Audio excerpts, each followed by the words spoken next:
For the GTC4 Lusso, the entire ambience of the interior has been lifted. There have been plenty of Ferrari cabins that have looked gorgeous, but few, perhaps none, that have been as easy on the fingers as on the eye. A new Delphi infotainment system uses a touch-sensitive display and duplicate buttons for those not wanting to smear the screen.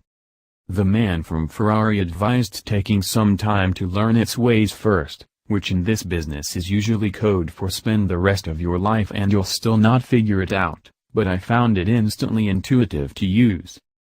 The graphics and ergonomics are not quite German Premium League, but the days of sticking a proprietary sat-nav to the screen, or using a system that makes you want to hit your head on the steering wheel, are over. Put it this way, I tried the GTC4 Lusso's Apple CarPlay but quickly reverted to the in-house system. For Ferrari, this is a revolution. Why this now? Why not tales of wailing V12s, whip-crack gear shifts and crippling apex speed?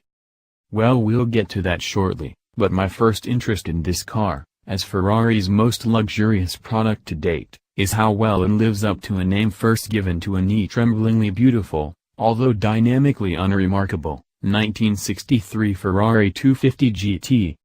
It does it phenomenally well.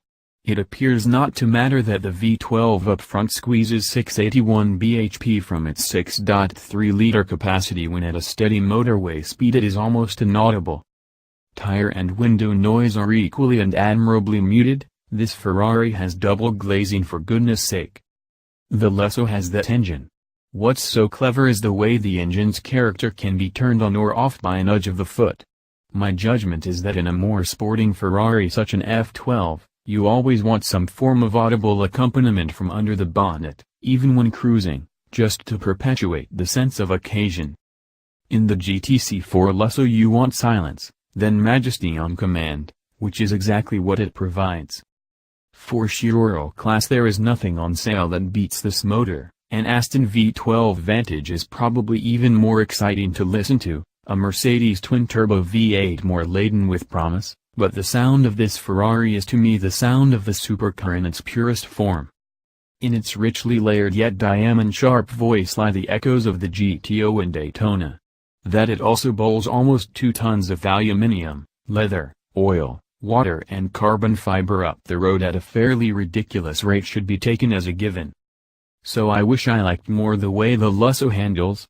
I know backroad brilliance probably isn't that high up the priority list for such a car, and I'd hate to think of that ride quality being compromised, but the fact is that, despite its new 4-wheel steering system, the Lusso suffers from the same steering flaws as too many Ferraris of the recent past. It's needlessly aggressive off-center, a fault compounded by the fact that, despite it retaining hydraulic assistance, proper steering feel is minimal.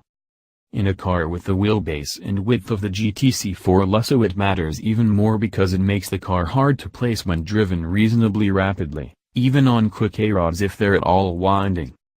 Anything that acts as a deterrent to you enjoying your Ferrari on a good road cannot be a good thing.